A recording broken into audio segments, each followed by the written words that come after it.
Today's story is about a cheating wife, a ruined family, and Christmas. Ice, my wife, a 38-year-old woman, embarked on a new career journey about 4.5 months ago. Along with her new job, she formed a new social circle. For you, a 37-year-old man, found myself struggling to connect with them. They were staunch feminists, portraying themselves as perpetual victims and staunch advocates of social justice. In the beginning, I sort of laughed it off, but in the past 2 months, I've observed some troubling alterations in my wife's behavior. We've shared 11 years of marriage and are blessed with 2 children, a 10-year-old daughter and an 8-year-old son. The situation has steadily deteriorated, causing growing concern. She began accusing me of various unfounded things, asserting that I bore responsibility for the historical oppression of women by men, which left me bewildered. Basic things I did for her, acts she'd typically appreciate, were now inexplicably triggering disputes. It all seemed utterly irrational. I endeavored to maintain patience throughout these conflicts, often concluding with me asserting, "But I haven't wronged you in any way." The sole culpability I bear is my affection for you.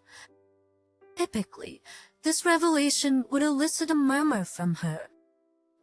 Yet the following day, she would return, endeavoring to repeat the same pattern with somewhat altered justifications. Then, approximately 5 weeks ago, an intuition began to gnaw at me, signaling that something was awry. On that particular evening, she reappeared without forewarning, well into the night, neglecting to inform me of her late return. I couldn't reach her phone. She was heavily intoxicated and held herself aloof. The next day, she continued to exhibit dismissive behavior, attributing my concerns to excessive control and an overactive imagination. This happened a few more times. In my attempts to investigate her phone, I failed to uncover any concrete evidence, although my suspicion grew that she had purged a substantial portion of her messages. I stumbled upon a conversation thread between her and one of her recent acquaintances. They were deliberating how she should broach the subject of requesting an open relationship from me. At that moment, my instincts proved accurate, confirming my suspicion of infidelity. In this thread, my spouse had mentioned her intention to initiate this conversation on what is now the upcoming Monday of December, coinciding with the time when our children are spending the holiday season with their grandparents. In any case, she made an attempt to initiate this discussion during breakfast, as if it were a spontaneous idea, asking me for my thoughts on the concept of an open relationship. Fortunately, I was ready for this. I had discreetly started recording the conversation. My primary goal is to emerge from this situation with at least a fragment of my dignity and self-respect preserved. Moving forward, my focus is squarely on safeguarding both myself and the children. I refrain from shouting or losing my composure, opting instead for an intense and composed line of questioning. Her confidence had been unwavering until that moment, but it dissipated instantly when she witnessed the intensity in my gaze.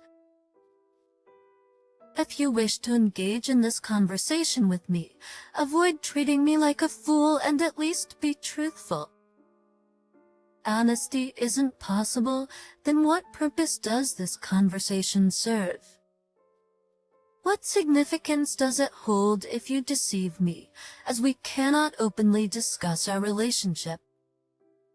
It's evident that you're concealing something. Who is the person you're involved with? Please don't deceive me. You've shattered my trust in you. We either face this situation honestly, or we end our marriage immediately.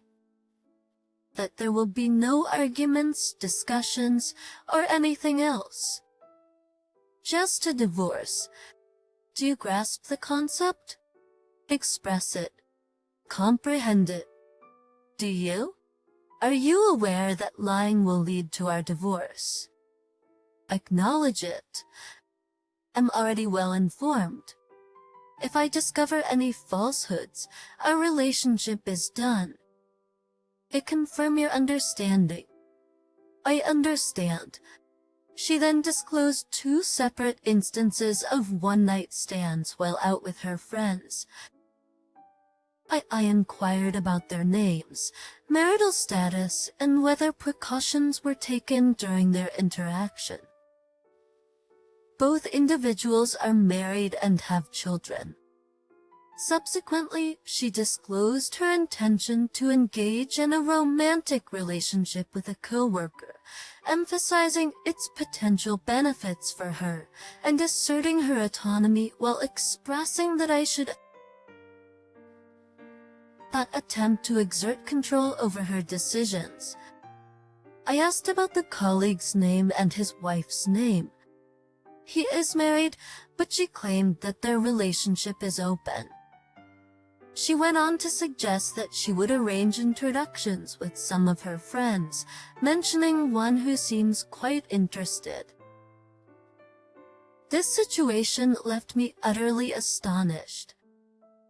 I tell her I am not interested. Later, I requested her phone, and she demonstrated the pattern to unlock it. While she stepped away to use the restroom, I took the opportunity to lock myself in my office. This action startled her, and she frantically pounded on the door. During this time, I ran recovery software on her phone to retrieve deleted content, unearthing a substantial amount of distressing evidence. I additionally installed a surveillance application from an online service. Upon re-emerging, I handed her the phone and instructed her to depart. She engaged in an argument, to which I replied, mostly with brief, one-word responses. Regrettably, she did not display any signs of remorse. Through citations, throughout this ordeal, she vociferously accused me of being controlling, constraining her as she believed men traditionally did to women. She asserted that I never truly loved her, claimed her entitlement to pursue her desires, and stated that I should not attempt to dictate her choices. She pursued her desires and expected me to unconditionally accept her choices. I, on the other hand, remained largely silent and refrained from engaging in arguments. I calmly gathered her belongings as she passionately voiced her frustrations. Eventually, I found myself by the front door, where I waited in silence until her anger subsided. Ultimately, she reluctantly decided to go to her parents' house. And she descended the stairs, I gently reminded her that she was now free to make her own choices because I won't be in control of her anymore. I informed her that my lawyer would contact her in January.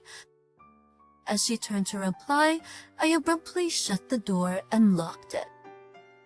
Later on, I observed as she discussed the situation with her friends.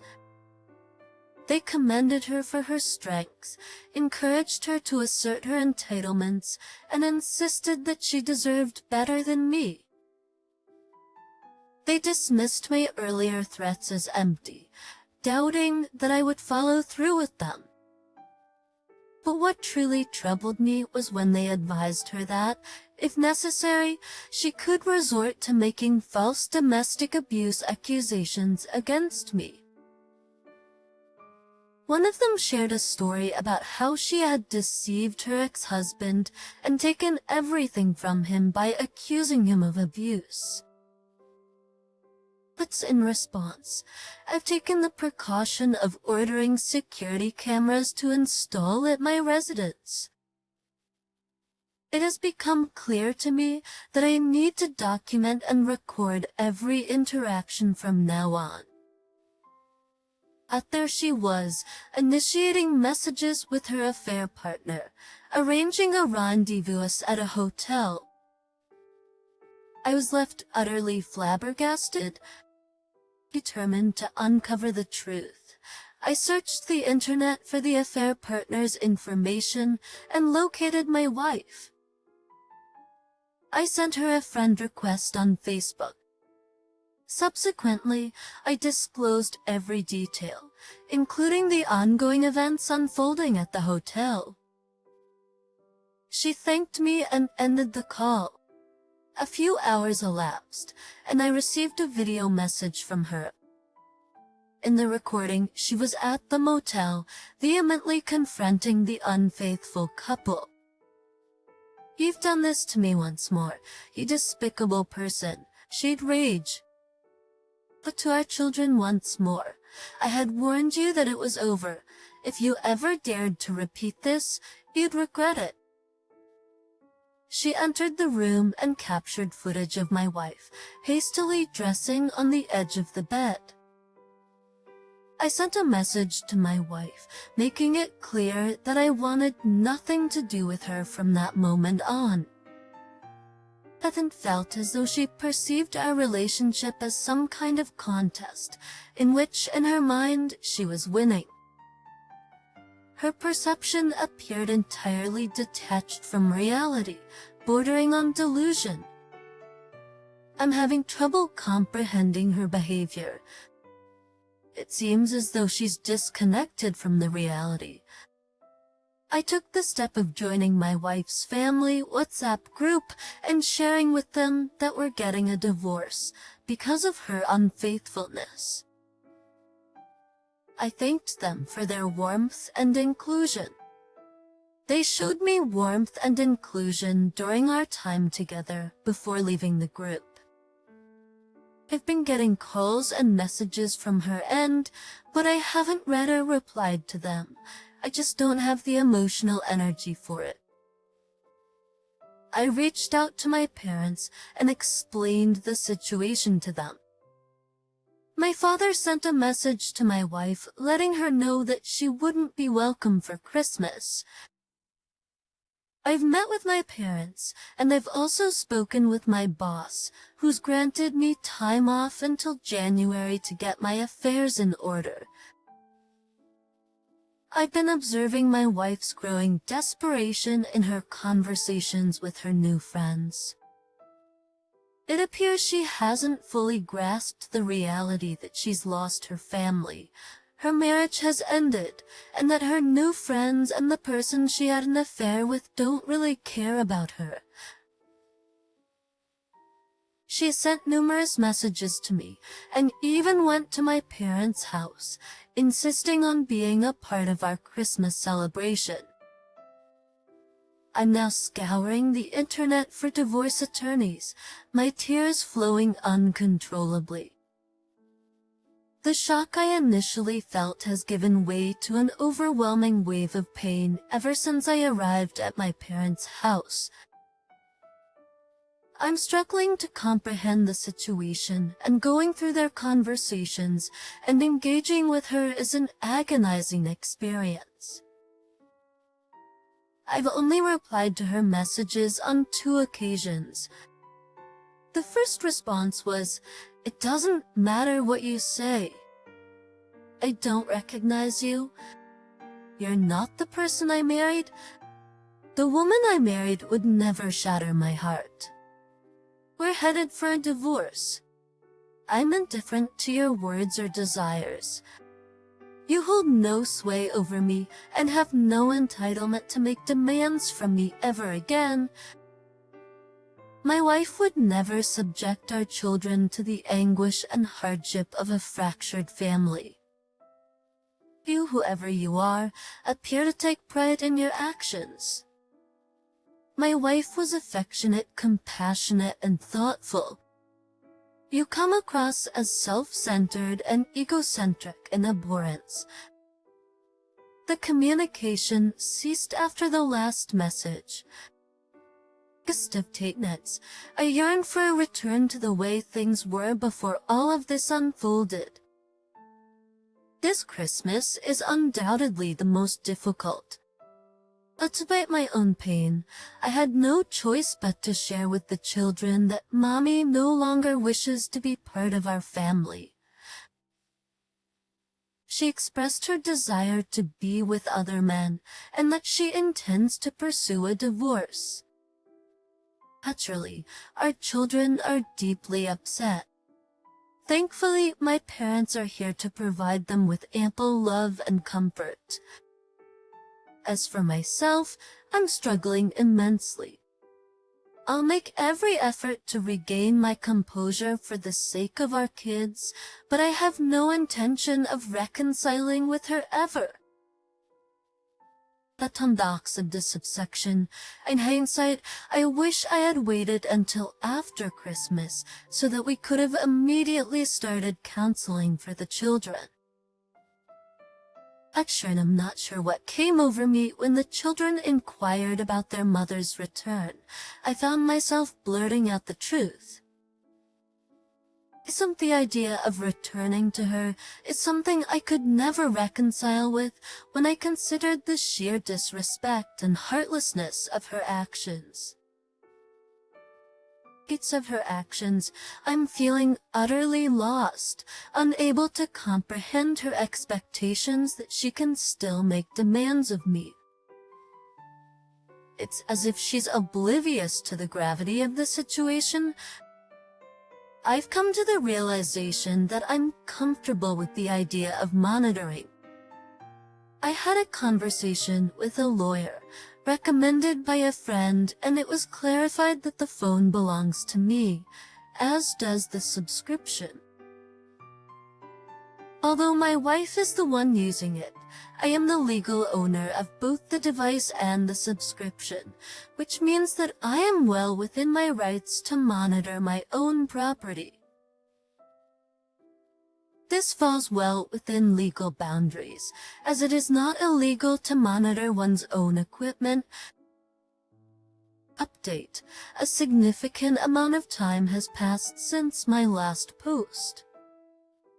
So many significant events have transpired, and while I wish I could claim responsibility for them, the truth is that I've been struggling with overwhelming emotions since my last update.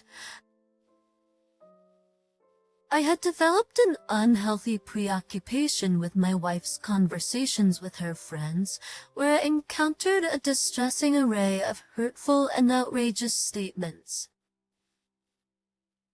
What ultimately shook me to the core, however, was when my soon-to-be ex-wife expressed, in stark and unkind terms, how she perceived her marriage and, particularly, her children as burdens in her eyes. She conveyed that these responsibilities had hindered her from achieving her full potential as a successful woman. She depicted me as an inhibitory presence that hindered her from leading a fulfilling life. According to her, her family bore responsibility for her lack of professional success, opportunities for casual encounters, and more. I immersed myself in a marathon of reading and rereading every line of emails and chat conversations for approximately 20 hours, consumed by the need to make sense of it all. I realized that she hadn't offered any specific instances to substantiate her claims of us being burdens or oppressors.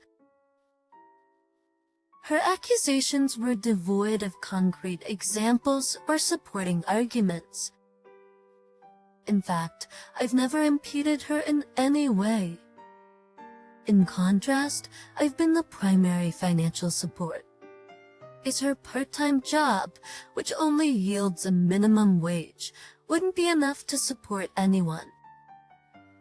In reality, I've actively supported her hobbies, dreams, and aspirations, even when she enrolled in numerous classes that she eventually abandoned halfway through. I consistently demonstrated my love for her and expressed appreciation for everything she did for her family. I regularly pursued romantic gestures, took her out, and remained by her side whenever she needed my support.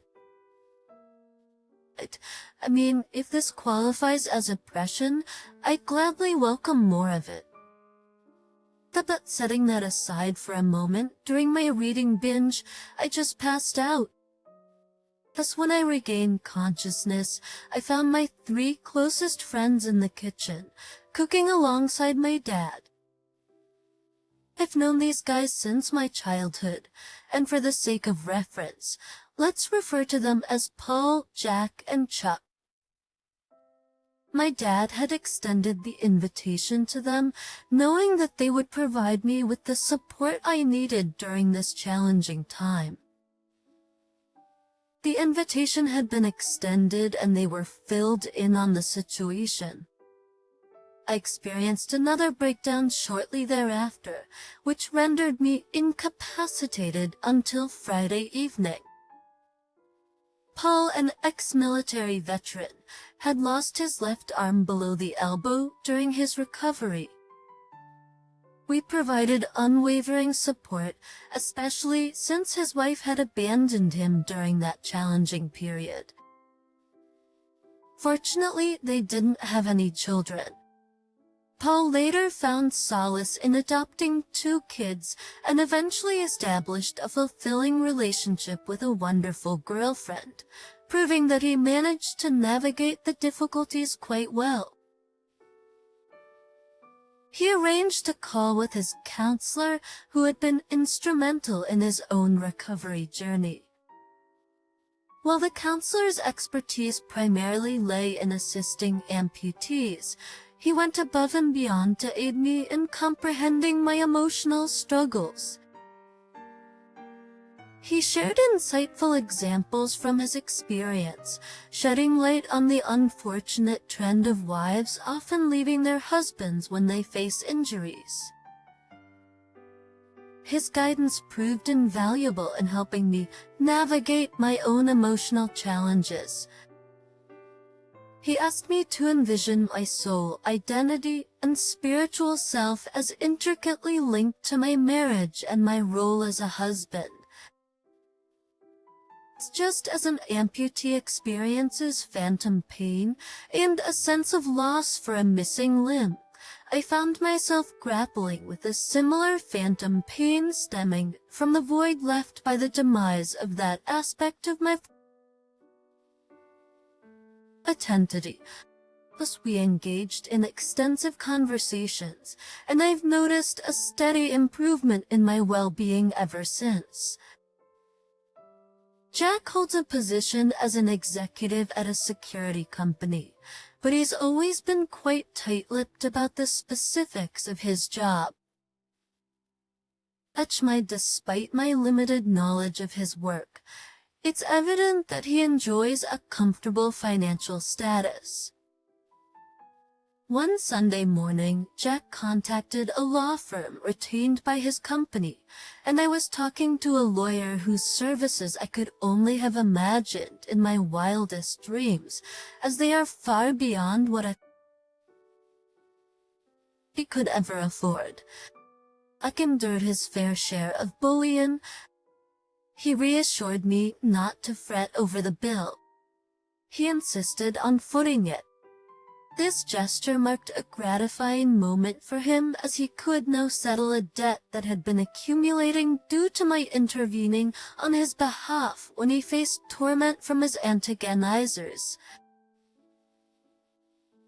Chuck serves as an educator at a private school catering to children and leads a fulfilling life as a devoted family man with a grand total of 6 kids. My children absolutely adore Chuck and his entire family, holding them in the highest regard. Chuck has been a pillar of support in ensuring my children's well-being while I work on stabilizing my life and getting everything in order. Yesterday was a particularly chaotic day for me. It kicked off with an early morning STD screening, which revealed a chlamydia diagnosis, prompting the need for another screening in 5 months.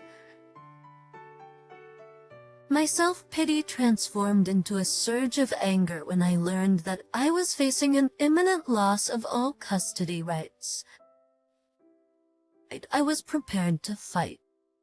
If I could get away with it, I wouldn't give her a single thing.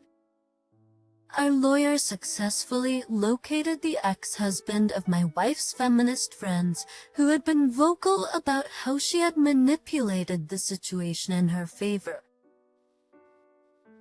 Surprisingly, it wasn't a complex task, as we were able to find pertinent information through court documents. He conversed via WhatsApp, and he expressed immense gratitude. However, he also shared the impact of this entire ordeal on him. Now I have a clear understanding of what to anticipate from my soon-to-be former spouse. After our discussion, I braced myself for a confrontation. I am gearing up for battle. But it was devastating to learn about his homelessness and the limited contact he had with his children for the past 4 years, all due to his ex-wife's deception. I understand that I'm at a disadvantage as a man in the legal system, so I'll ensure I gather ample evidence. My attorney advised initiating a preemptive move with a restraining order based on her hostile and disparaging remarks about men in general, particularly for the well-being of our son. Being raised in a household where one of the parents openly expresses anti-male sentiments is undoubtedly detrimental, which is why I am pursuing full custody of my child. I have given my lawyer the green light to proceed with this course of action. She anticipates that the restraining order will be served to my ex-wife soon. Interestingly, today, I had a Zoom call with my former spouse, who, it's important to note, hadn't made any contact with me since her unexpected visit to argue with my father. She hasn't made an effort to reach out to the children or anyone else for that matter, which indicates a lack of concern for any of us. The phone call was truly peculiar. She appeared quite glamorous, with an ample display of cleavage. It was evident that she was making an effort to present herself at her absolute best, a level of grooming and dressing up that I hadn't witnessed from her in years. During the entire conversation, she seemed intent on provoking me and attempting to stir up anger. I was successful in maintaining my composure. My lawyer had provided me with a list of questions to ask, as it's very positive when both parties strive for an amicable divorce. I had been recording the conversation before deciding to move forward with filing for a contested divorce. As success creations, I even informed her about the recording, but my soon-to-be ex-wife didn't deviate from her typical behavior.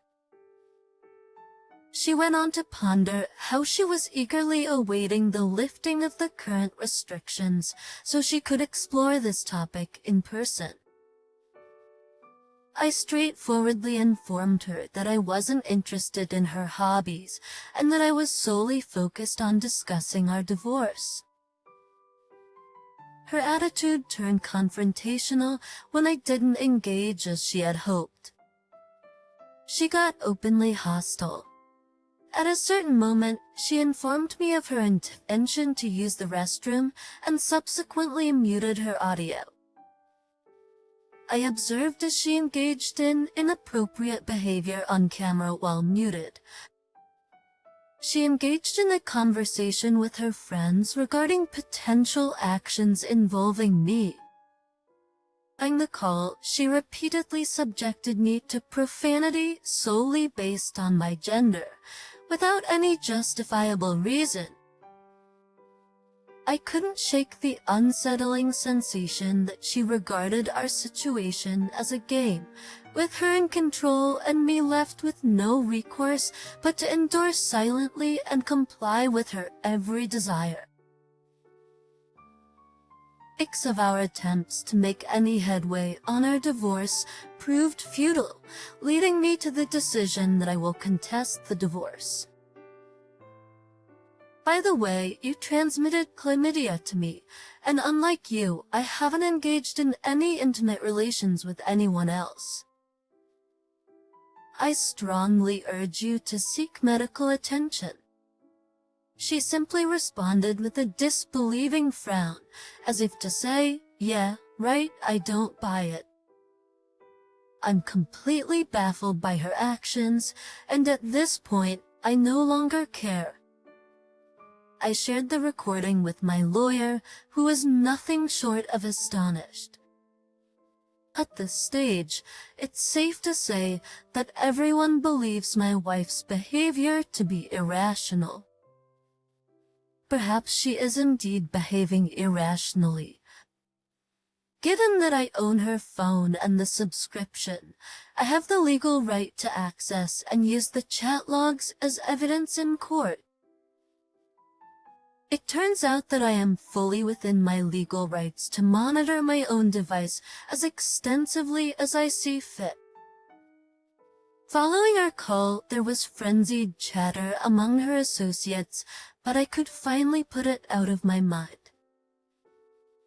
I've reached a point where I no longer concern myself with their discussions. My lawyer is quite confident that we will emerge victorious in this matter, unless there's some crucial detail I haven't yet disclosed to him. That's where we stand. The pain is still there, but I've come to regard it as phantom pain. I've abandoned self-pity, and now I'm going all out, no holds barred. My primary focus is safeguarding both myself and my children. I'm resilient, and I'm certain my kids will ultimately be just fine. I will make sure they get therapy as much as they want. As my soon-to-be former spouse will soon become a distant memory, and I am determined to create a new and improved life for myself. Today, I discovered that she was aware of the chlamydia infection, sought treatment for it, but never informed me about the situation. Incredibly, she even joked and laughed about it with her friends. When I reread my posts, I see that my frustration with the situation comes over and that I sometimes come across as rebellious and self-assured. I'm not actually like that. I wish that had never taken place. I wish my family was still together, and that my wife and I still had a long, carefree life ahead of us as the kids become older and start their own lives. There are no winners in this situation. My wife's behavior has taken a distressing turn, and it feels as though the entire situation is spiraling out of control. I'm strong and will get through this. I'm genuinely concerned about her well-being, as she's hesitant to seek help from a healthcare professional regarding potential mental health issues. What's most disheartening is her apparent denial of any issues while displaying a lack of remorse or regret. She seems to believe I'm being unreasonable for not simply acquiescing to her desires, and it's become evident that she's had minimal communication with the children since that fateful day. I've made the difficult decision to proceed with a divorce, taking steps to separate our lives primarily because it has become a necessity. Her actions have left me with no other viable option, and regrettably, there seems to be no way to reverse this course. I find it impossible to place my trust in her once more, and each night I'm overwhelmed with tears as I contemplate both my personal pain and the unfortunate reality that my children will grow up a single-parent family. Furthermore, it pains me deeply to acknowledge that, in reality, my children no longer maintain a bond with their mother. Answering a question like this from your child is undoubtedly challenging. How do you explain why mommy doesn't want to see them anymore? Doesn't she love us anymore? My wife remains unaware of my ability to monitor her communications, or perhaps she simply doesn't care.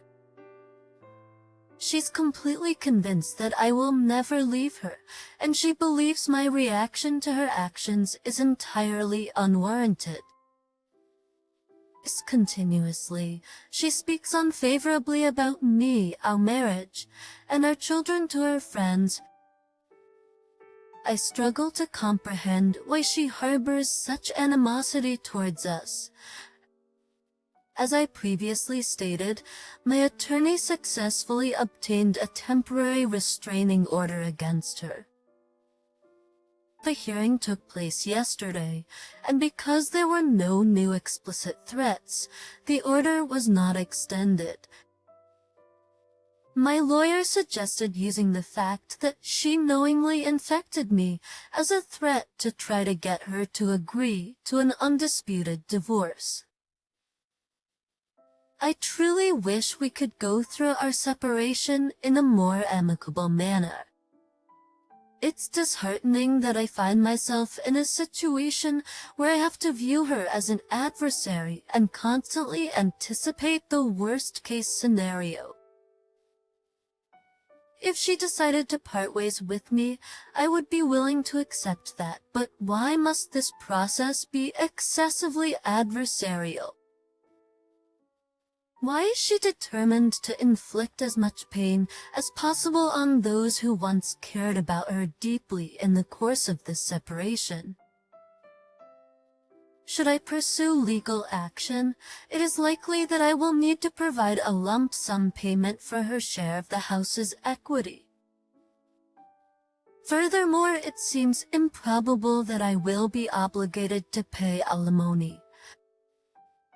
Given her apparent lack of interest in the children, I hold out hope that I may secure custody of them if the situation escalates to a court battle. In any case, my attorney recommended we try to get her agreement for an amicable divorce. I consented to this approach, and we plan to meet with my former spouse and her representative, hopefully sometime this week. The ex-husband who fell victim to deceptive actions. Deceptive actions spends New Year's Eve with me and our children, and I'm under no illusions that a fair legal process awaits us if we were to resort to court proceedings. His ex fabricated numerous falsehoods, which the court unilaterally accepted as truth, despite the lack of any supporting evidence. As a result, he's had limited access to his children. Thanks to the exorbitant alimony and child support payments he was ordered to make almost broke him.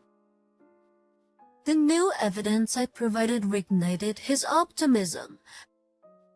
Together, we consult my attorney, who recommends that he hold off on using the evidence until the upcoming meeting with my wife and her legal team. Taking immediate action would reveal that we have access to all their communications. My lawyer's objective is to facilitate a quick and amicable divorce between my wife and me. At this point, my primary aspiration is to separate from her swiftly. If she opts to contest the divorce, it could prolong the process significantly, causing me a great deal of stress. Update 3. Yesterday afternoon, I had a meeting with my lawyer and my soon-to-be ex-wife, and it unfolded in a rather unconventional manner. She arrived 20 minutes behind schedule, sans legal representation asserting that she neither possesses nor requires one. Instead, she brought one of her newfound acquaintances. I had been explicitly instructed not to respond negatively to anything they might say. But in the event of their addressing me, it was imperative that my responses remained non-confrontational and as positive as possible. Furthermore, my lawyer had communicated a specific signal.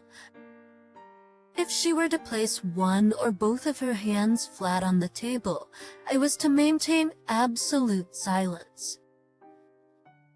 Wife's girlfriend makes every effort to insult me and make me angry. The same is true of my soon-to-be ex-wife. They're just joking around as my lawyer tries to start a conversation about our divorce. They frequently chuckled at the jabs they leveled at me. It was quite uncomfortable to see. I see now. My wife continues to think that everything is a sham and that there is no chance of us getting a divorce. That only she, and only if she wishes, may divorce me. She will receive everything if she does. I found myself just sitting there, pondering the absurdity of it all without uttering any words. I only replied a handful of times, mostly with responses like, "You're likely correct," or "I'm not quite sure." Eventually, their enthusiasm waned, and that's when my attorney sprang into action, initiating the process for a peaceful divorce settlement. One of her initial statements was that I was willing to offer a substantial lump sum of $50,000 for the house's equity, investments, and more to facilitate a swift and amicable resolution. My lawyer barely got the words out before my soon-to-be ex-wife, spurred on by her overly enthusiastic friend, eagerly inquired about the details of the offer. Once my attorney repeatedly inquired if my soon-to-be former spouse was interested in reviewing the remaining terms of the agreement before finalizing it. However, my soon-to-be ex-wife did not want to sign right away. Basically, instead, she initiated a discussion about the anticipated timeline for receiving the funds and expressed a desire to head to the pub. My lawyer then discreetly contacted someone and shared a confidential message, sparking a sudden burst of activity. An elderly woman approached us and requested our identification documents. We were then requested to sign copies of these documents. Once we had completed the signing, the elderly woman stamped them, and I later learned that she was a notary public. My lawyer informed my soon-to-be ex-wife and her lawyer that we were finished, and they exited the room.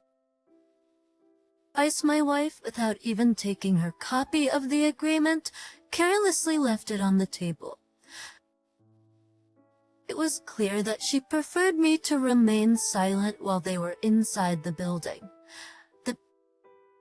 As we observed them crossing the parking lot, my attorney turned to me and offered her congratulations. Following that, she went on to discuss how this had been the most peculiar divorce negotiation session she had ever encountered. She informed me that she would send my soon-to-be ex-wife's copy after a hearing in front of the judge or upon request from her lawyer. Until then, it remains tucked away in my attorney's drawer. It seems that at first glance, the divorce process will be much smoother than I initially anticipated. My soon-to-be ex-wife retains the option to engage legal counsel and contest the situation. My attorney has informed me that she intends to leverage every available resource to expedite a hearing with a judge, likely in the form of a video call. I decided to hire a private investigator, and the PI got photos of my wife making out with 2 different guys at 2 different bars yesterday, and she went to a hotel with one of them. I have gathered substantial evidence, and while I hope not to have to use it, I trust it will be sufficient if the need arises. My wife has agreed to grant me sole custody with a one-time payment of $50,000 without any additional spousal support or obligations. However, I need to come up with the funds, and I have a plan in place. Jack has even offered to provide the full amount if necessary. But despite this agreement, I still find it hard to believe that this is actually happening. I anticipate that she might change her mind. My lawyer advised me to maintain a low profile, continue covering my regular expenses, and avoid causing any disturbances or engaging with mutual acquaintances. The counsel emphasized the importance of remaining passive and refraining from responding to any matters until the hearing. Essentially, I should exercise minimal initiative until the scheduled hearing, so all that's left for me to do is exercise patience. Update 4. The hearing took place yesterday, and I'm essentially divorced now. Although it will still take 4 to 6 months for the paperwork to become officially finalized, there's very little that can be done at this point to alter the outcome unless my wife and I both would decide to halt the process together. I'm utterly exhausted and can't even recall the last time I had a proper night's sleep. Thanks to my incredible lawyer, I managed to secure an early hearing just 10 days after filing the paperwork. The past weekend up until today has been nothing short of chaotic, and I'm finding it hard to stay on track. On Friday morning, a group of police officers arrived at my door with a search warrant in hand. I was left in a state of confusion, especially since I had concerns about the well-being of my children. I requested permission to take my kids outside while they conducted their search, and thankfully they granted my request. They didn't really tell me much, but I did manage to obtain a copy of the warrant.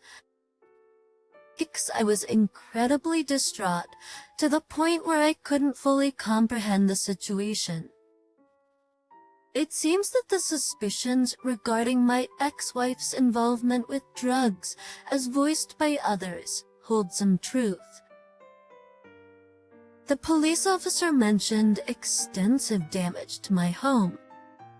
I promptly contacted my attorney, and she engaged in a conversation with the authorities.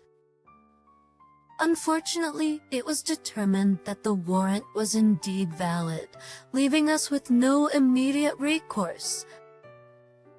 I didn't consider the implications at the time, but I now have surveillance cameras in place to protect myself from potential false accusations. I've captured both video and audio recordings of every situation. This means I could potentially file a claim in the future if I choose to do so. But to be frank, I'm unsure if I possess the motivation or determination for such a course of action. Perhaps I'll choose to let it go and move forward. I didn't know it then, but she and her 3 harpy friends drove my car while high and drunk and crashed into a house at high speed. Top shot of Cratements, all of them were apprehended while under the influence of alcohol and in possession of drugs, both on their person and in the car. The crash had left them with significant injuries. The individual in the passenger seat is currently in critical condition. The primary instigator, who we'll refer to as Nora, was the one who openly boasted about deceiving and providing false testimony against her ex-husband in court. Let's call him Mason. Mason and I have developed a strong friendship. I plan to reconnect with him. Thankfully, they didn't find anything from the search. I provided a statement indicating that my ex-wife no longer resides here but with her parents. Her current activities remain unknown to me. And to clarify, I did not authorize Nora to use my car, among other things.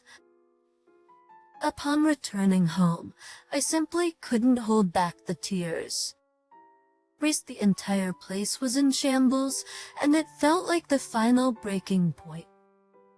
So in that moment, all I could consider was reaching out to my father, who took me and the children to my mother's house. While I wept on the back porch, indulging in my mom's delicious comfort food and wallowing in self-pity, my dad gathered a group of 20 friends and family members to provide support. They thoroughly cleaned and repaired my entire home, covering every room, clothes, dishes, and furniture, including scrubbing the ceilings and walls. It has never been so spotless. They even addressed all the minor issues like wobbly door handles and such, just by their kindness and dedication to help me in my time of need, and unsure of how to repay them for their kindness.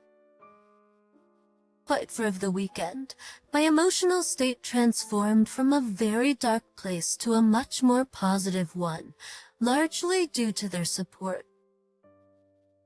This time at Nora's residence, as the police discovered drugs and her boyfriend was absent, with no responsible adult present to care for the children. Child Protective Services intervened, taking custody of the kids. Thankfully, Mason was granted temporary emergency custody on Saturday. Upon presenting the chat logs, along with the abandonment and a substantial quantity of drugs, Mason got custody without much difficulty. Mason's joy knows no bounds, especially since he has had minimal interaction with his children over the past 5 years. Although the legal process to make the custody arrangement permanent is still ahead, the odds of success appear highly favorable. As by now, the general consensus is that Nora may be facing a substantial prison sentence. Furthermore, there's a likelihood that Mason will pursue child support and compensation for the consequences of Nora's actions.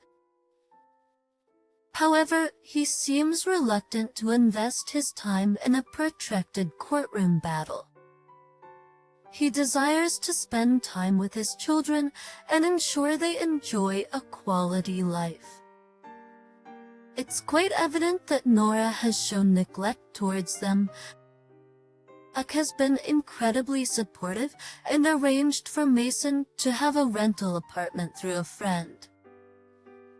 I've come to the realization that I have very limited knowledge about Jack's personal and professional life. I plan to remedy that. But getting back on topic, it was Nora who was driving when she veered off the road and crashed into a house. They all sustained injuries, and because of the circumstances involving alcohol and drugs, search warrants were issued for everyone's residences. On Sunday, I made the firm decision to sell my house and relocate as soon as possible. I'm concerned that such situations might recur. That same Sunday, I received a call from her parents, who informed me that their house had also been searched. They had visited their daughter in jail on Saturday, and as a result, no longer have confidence in the information she provides. Thus, in summary, they came over for a conversation on Sunday, and it turns out she has been lying to them about everything. It's on the nights when she was out partying and being unfaithful, she had falsely claimed to them that she was staying with me, attempting to mend our relationship. They were entirely unaware of the true situation, including the harm she had caused to me and the children. They were aware of her cheating, but they believed it was a one-time drunken mistake. Essentially, that's the narrative she presented to them. But then on Monday, my wife reached out to me, seeking assistance in posting her $10,000 bail. After consulting with my attorney, she prepared some legal documents stipulating that the bail amount would be deducted from the eventual settlement, contingent on her appearance in court and subsequent release of the bail funds. This year at the agreement designated her mother as the custodian of the remaining funds. My lawyer was determined to eliminate any possible excuse for my wife's non-attendance at the hearing, which is why she urged me to secure her release. She didn't have much of a choice in the matter, and she signed the agreement. She was released on Monday afternoon. According to her parents, she showed resistance in adhering to the conditions they had set for her to remain in their home, such as abstaining from substance use, dedicating herself to rehabilitation, embracing transparency in all matters, disassociating from negative influences, and more. She seemingly left their residence on Tuesday to reside with a new circle of acquaintances. She failed to appear at the hearing, and after presenting the judge with a comprehensive account of recent events, which included the events from the weekend, I was awarded full custody. That the resolution aligns with the terms of our pre-arranged agreement. The process was expedient, taking only 20 minutes. While the paperwork may require 5 to 7 months to navigate officially, the matter is essentially concluded. There's little that can be done to impede it. This brings us to the present day, where my ability to sleep has been elusive. Everyone showered me with congratulations and acted as if I achieved a significant victory. But the truth is, it doesn't feel like a win at all. It's just an overwhelming sense of pain. My love for my wife remains, even though I understand that it's over and there's no way to go back. She used to be my closest friend, my soulmate until recently. But despite my love for her being severely wounded, it still lingers and the pain is excruciating. There are no victors in this situation. It's a loss for me, for my wife, and for my children. Finding the right words is difficult. It's as if I'm being expected to rejoice over the fact that I've lost both my legs. When I receive congratulations, it often feels somewhat bittersweet, as if I'm being praised for preserving half a kneecap while losing both my legs, leaving me unable to sleep soundly. The few moments of rest I manage to snatch are plagued by distressing nightmares that jolt me awake, drenched in cold sweat. But today I received a call from a hospital. The hospital informed me that my ex is currently hospitalized. I am still listed as her emergency contact, and she remains covered by my health insurance. Unfortunately, a recent incident occurred, resulting in her losing several teeth and sustaining a broken jaw, requiring her to stay in the hospital for a few days of observation. When I arrived at the hospital with her parents, it became apparent that some of her new acquaintances had subjected her to a severe beating. These word spread that Mason possessed chat logs from my wife's phone, in which Norm boasted about her actions towards Mason. These led people to speculate that my wife had provided the logs to Mason, resulting in them beating her up and kicking her out. Surprisingly, she remained unaware that I had the ability to monitor her phone. I'll continue to maintain the status quo, covering expenses such as insurance and her phone, until I have the divorce papers in my possession. I won't fully accept the situation until I see those documents. At this point, she has nothing. She inquired about returning home, but I firmly declined that possibility. Her mother has made it clear that financial support is contingent on her getting and staying clean for at least a year. They offered an invitation for her to reside with them under the same stringent conditions as before. If she declines, I am uncertain how she will navigate this situation. This marks the first instance I've observed her expressing any semblance of regret since this ordeal began, though it appears to stem from her inability to persist in her previous recklessness. She did utter an apology, admitting, "I'm sorry, I've spoiled everything." Yet, I harbored doubts about its sincerity. Throughout our interaction, she hardly looked me in the eyes. That witnessing her in such a state was painful. I had a desire to shield her, but she's a grown adult. Her actions are perilous and unpredictable, and my primary responsibility is to safeguard my children from that. What struck me was her apparent indifference.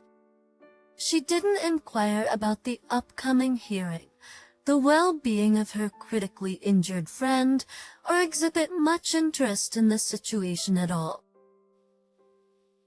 I'm still grappling with my inability to comprehend her behavior. She's lost everything, fracturing her family and inflicting considerable pain on numerous individuals, all in pursuit of fleeting pleasures and casual encounters. I've decided to maintain distance from her until she has successfully maintained sobriety for an extended period. I simply cannot cope with the chaos any longer. Professionals, I find myself in a state of deep melancholy and overwhelming exhaustion. It eludes me, and when it does come, nightmares haunt me. On a positive note, my kids are doing better. My father has been incredibly supportive during this time. Although over the weekend, the three of us, my father, the children, and I ventured to his cabin for a skiing getaway. I maintained minimal contact with my ex. However, I did have a conversation with one of her close friends, the one who had been in critical condition. Thankfully, she'd regained consciousness, but her health is quite precarious. When I spoke with her nurse, it was disheartening to learn that no one had taken the time to check on her during her hospital stay. Her family had been notified, but regrettably, they declined to visit her. I have concerns about the individuals who were involved in the altercation with my ex, especially in relation to me and the children. Therefore inquired through the nurse if I'd have a conversation with her, and she consented.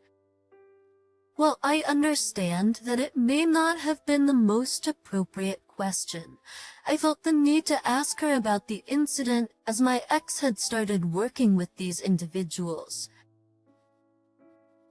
Nora, along with her group of harpy friends, is deeply entrenched in substance abuse. Against the objections of the other two members, she lured my wife into their circle and persuaded her to experiment with drugs and participate in their partying activities.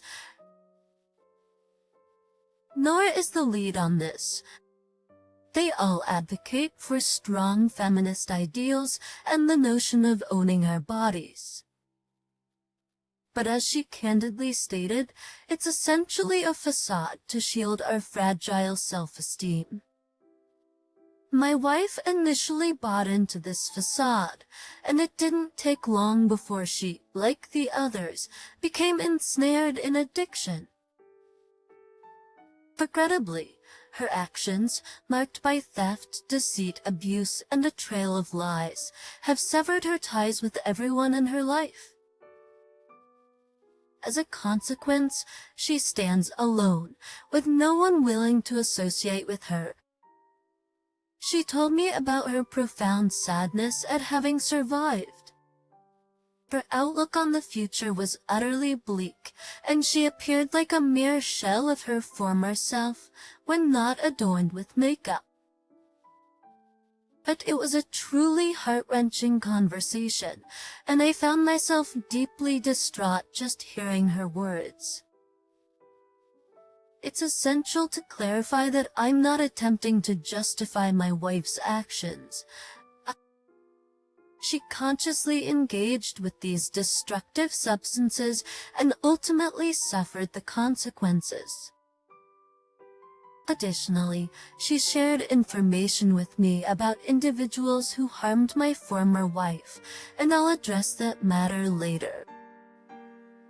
Nora is currently facing charges for making death threats, resisting arrest, possessing and trafficking drugs, child abuse and neglect, driving under the influence, causing property damage, and stealing a vehicle. She has denied bail as a flight risk.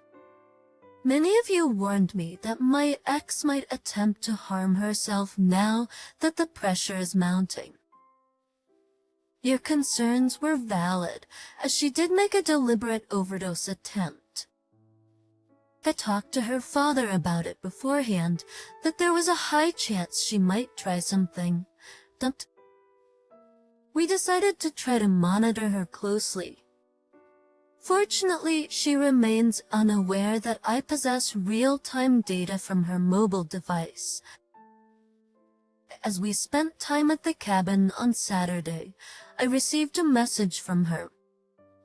She confides in me about her struggles with addiction, expressing deep remorse for letting everyone down. She mentions her desperation and what she believes is her only remaining option. Without hesitation, I reach out to her father, and thanks to my mobile monitoring capabilities, I'm also aware of her current location.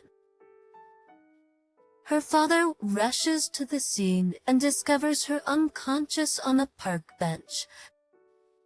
Promptly, she is rushed to the hospital and receives immediate medical attention. Additionally, she is severely hypothermic, and the thought of what might have occurred had he arrived even slightly later is chilling. Currently, she is being administered methadone. Her father has assumed the role of her legal guardian, rendering her unable to contest the treatment.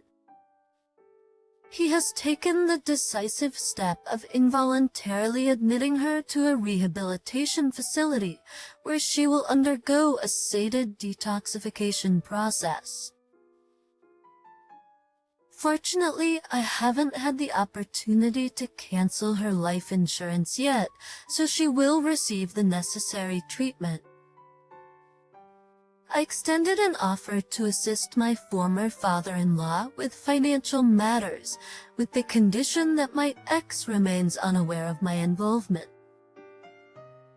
I've been deeply apprehensive about potential retaliation from the individuals who harmed my wife, fearing for the safety of both myself and our children. Remember, Mason submitted chat logs in court that they believe my wife shared with him. I discussed the matter with Mason, and he opted to take responsibility for resolving the situation, considering he benefited from the disclosure. It's worth noting, in case I didn't mention it before, that Mason is an imposing and physically robust individual. He hails from a farming background and has been lifting heavy objects since childhood, giving him the appearance of someone who could effortlessly overpower an average person. He even has to stoop when walking through doorways due to his substantial stature. He sports a crew cut and bears some facial scars that might make him appear quite menacing to those unfamiliar with him. However, despite his intimidating exterior, he possesses boundless patience, gentleness, and kindness. While he won't hesitate to employ force, if absolutely required, it's always his final recourse. In any case, he visited the guy's apartment, which was a complete mess. He seized the two men by their necks and informed them that Nora had supplied him with the chat logs. He presented them with a clear ultimatum. They could either accompany him to the police station and admit their involvement in the assault, or they could confront him on the spot. He warned them that choosing the second option would result in enduring excruciating permanent injuries. He told me that he strongly hoped they would choose option 2. Apparently, they couldn't get to the police station right away. Needless to say, I no longer worry about them. I found a new apartment. I'll be moving soon. X here again. As a result, I'm very depressed. What sustains me are the unwavering support of my friends and family, and the recognition that I must remain resilient for the sake of the children. My heart aches for my ex-partner, and despite the challenges we faced, I don't harbor any regrets about our marriage. I still hold deep affection for her, but I know we can never be back together. Prior to this, I owe my children's existence to her, and I wouldn't trade them for anything in the world. I understand that the pain will linger for an extended period, and I hope to find the strength to persevere. Surprisingly, the revelation of my wife's addiction has, in an unexpected way, aided my children in coping with the situation. At discussing mom's illness and the lengthy recovery process is far more manageable. We reassure the kids that she still loves them and so on. Jason is with the children, and I believe we're both striving to create as many positive new memories as we can. It seems like my kids are responding well to this, and they appear to be doing much better now. Thank you for listening to the story to the end. And if you like it, please support us with a like as well as subscribe to our channel. Write in the comments what you think about this story.